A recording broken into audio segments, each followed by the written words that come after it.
awful.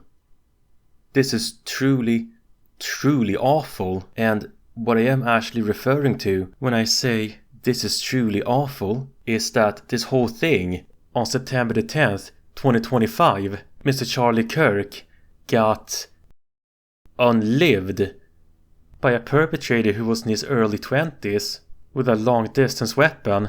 And because of what? Because the perpetrator immensely disagreed with what Mr. Kirk had to say. And the perpetrator's end conclusion was to, sadly, do the unspeakable through the neck. That's what I'm trying to say, that this is truly awful. The perpetrator didn't have to go and do something like that. Now, if I got this right with Mr. Charlie Kirk's profile, aka the victim, he was, if I understand this, was an early 30s successful Christian conservative married man with a wife and kids, while the perpetrator, whom I do not wish to mention by name, because the media has a tendency of glorifying these sort of people and make a media circus out of it and give them lots of attention. And that's why I do not wish to give the perpetrator any kind of attention or mention him by name. Anyways, as I was saying, the perpetrator was an early 20s student who was still studying. His father was a police veteran for 27 years, if that's correct. And the perpetrator had no criminal history. He was quiet and very smart, it is believed. He was a gamer, supposedly, and he supposedly loved Call of Duty. Which, hey, that's not very surprising. I mean, the perpetrator was a Gen Z after all. And he was a third-year student at the electrical apprenticeship program. And hey, the perpetrator, when he was growing up, had a 6-bedroom house worth $600,000. So no, the perpetrator, as I wrongfully believed, he did not come from a divorced household. He came from in the beginning, from a conservative household. But then in his early 20s, I guess, he converted from conservatism to liberalism. I don't know exactly when he converted, but that is my estimation. But then, when he did the unspeakable towards Mr. Charlie Kirk, he lived with his roommate, supposedly? I think I found a report somewhere that indicated or read or implied that before he did the unspeakable, he lived with his roommate, supposedly. And the perpetrator was also, allegedly, part of the furry fandom, supposedly. And the perpetrator also had a trans lover, supposedly. Now, for the record, just to be clear, I am not phobic, I am not anti-LGBT. The reason why the perpetrator's lover is mentioned at all in any news outlets and so will be clear as you continue on with this recording. Okay? But as I was saying, the reason why the perpetrator did what he did was because he said, quote, "I had enough of his hatred," close quote. And then another quote, second quote, "Some hatred can't be negotiated out," close quote. And so, simply speaking, the perpetrator did what he did because of a difference in their opinions, and therefore, seemingly, the perpetrator decided to take matters into his own hands, and he did the unspeakable towards Mr. Kirk through the neck. Now, do you remember when I pointed out that the perpetrator had a trans lover? The perpetrator seemingly saw this as an act of defending his trans lover against Mr. Charlie Kirk's quote-unquote evil. It is also believed that the perpetrator even wrote in his smartphone, "Oh, I'm doing this for you, my love. That Charlie Kirk guy has been saying mean things about the trans movement and its people. I'm gonna do this for you, my love." Take that info with a grain of salt, by the way, because now we are learning that supposed message may have been fabricated by fake news. So it is believed. And one thing I'd like to add on is that I can't help but wonder if the perpetrator may have been a little bit jealous of Mr. Kirk. And I'd like to ask that, was it jealousy that drew the perpetrator to do this? Or was it a combination of jealousy and standing up for his trans lover? I mean, when you put Mr. Kirk and the perpetrator side by side, then it can give off an idea that the perpetrator may have been a bit jealous Or that's what it looks to me. So it looks from an outsider looking in that he may have been jealous of Mr. Kirks' success and prosperous life and influence around North America. But instead of debating Mr. Kirk personally, which he should have done, the perpetrator thought it would be a good idea to do the unspeakable. But it was not a good idea, obviously, because now Mr. Kirk is no more. I mean, what that perpetrator did to Mr. Kirk should never, never, ever be hailed or celebrated. Because at the end of the day, Mr. Kirk was a person like you and me. And to those who are too young to understand anything, kiddos, life is non-refundable.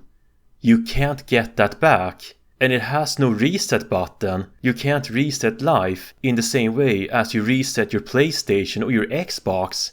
Life doesn't work like that. I mean, obviously the perpetrator knew that if he got Mr. Kirk, then Mr. Kirk would be no more, obviously. He knew that. The perpetrator, despite being in his early 20s, he was not a stupid kid. He knew exactly what the consequences would be.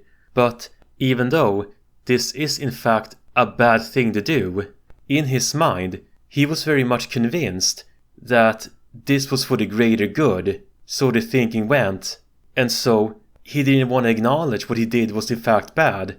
He didn't want to acknowledge that. I mean, he was also trying to cover his tracks. He knew exactly what he did was wrong. The perpetrator was only caught because his father reported him to the police. And I can imagine how hard it must be.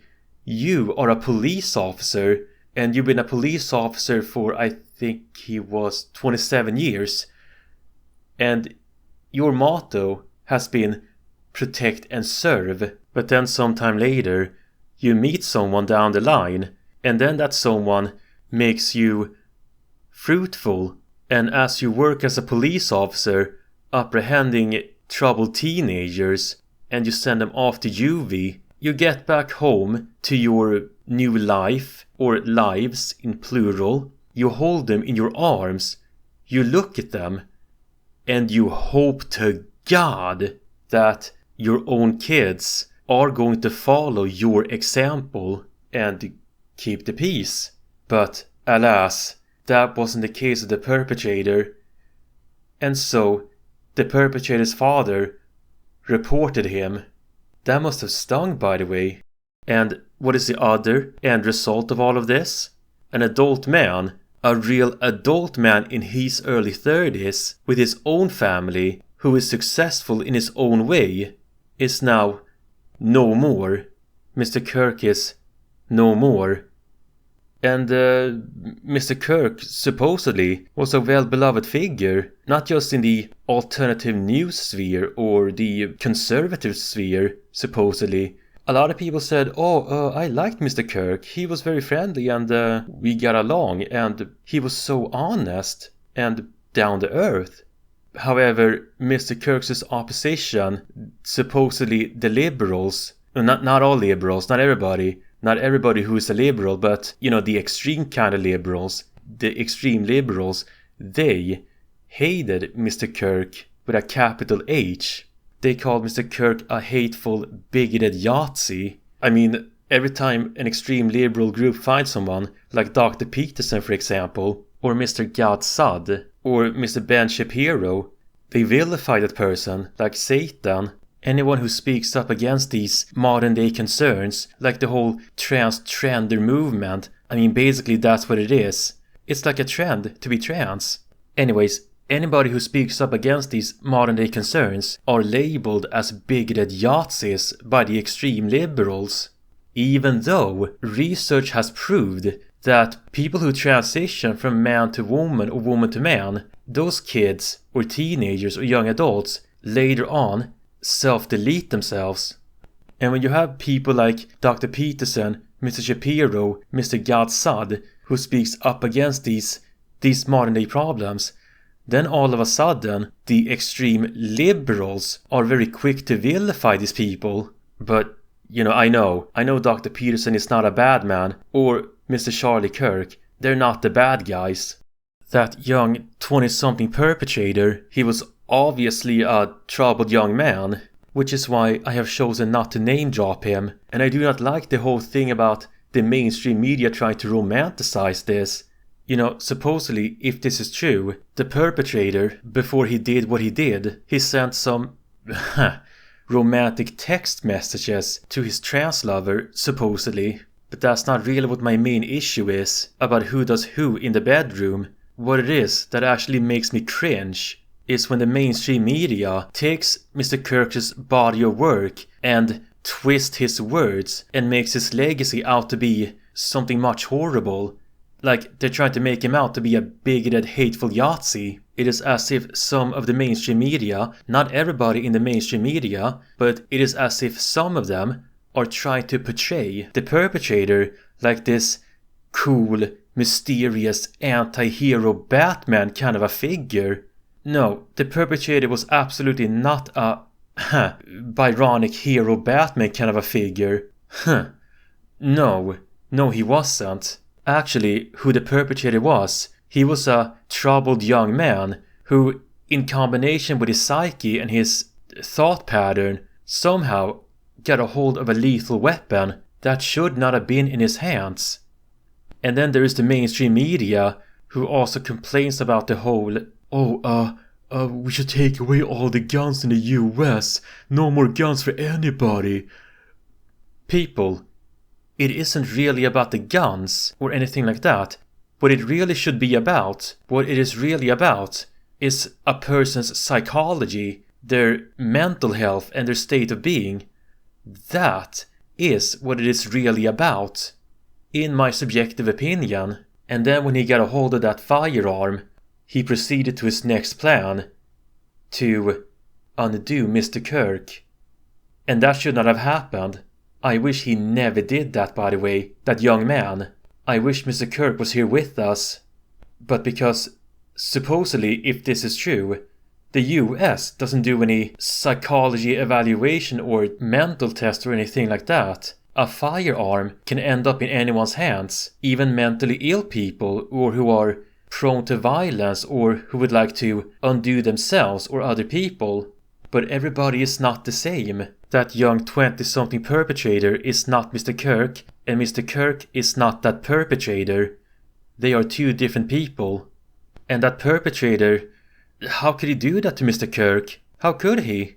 It was like that perpetrator did not have any shred of humanity inside of him anymore. Mr. Kirk was a person too. He was a person with his own family. I mean, just because the perpetrator and Mr. Kirk had two different belief systems, even though the perpetrator came from a conservative household in the beginning, that doesn't mean that the perpetrator had to go and get himself a firearm and pull the trigger. And sometime right after, when Mr. Kirk passed away, certain videos started to pop up on YouTube, X and TikTok. Very disgusting videos of seemingly young people who looks to be about the same age as the perpetrator. They were dancing, cheering and celebrating Mr. Kirk's passing. And I think it is effing disgusting. I am so disgusted that people are celebrating the passing of Mr. Kirk. That too, I believe, is awful. And heck, it isn't just X, TikTok and YouTube. The mainstream media, some of the mainstream media, are also doing the same thing. They also vilified Mr. Kirk and tried to twist his words.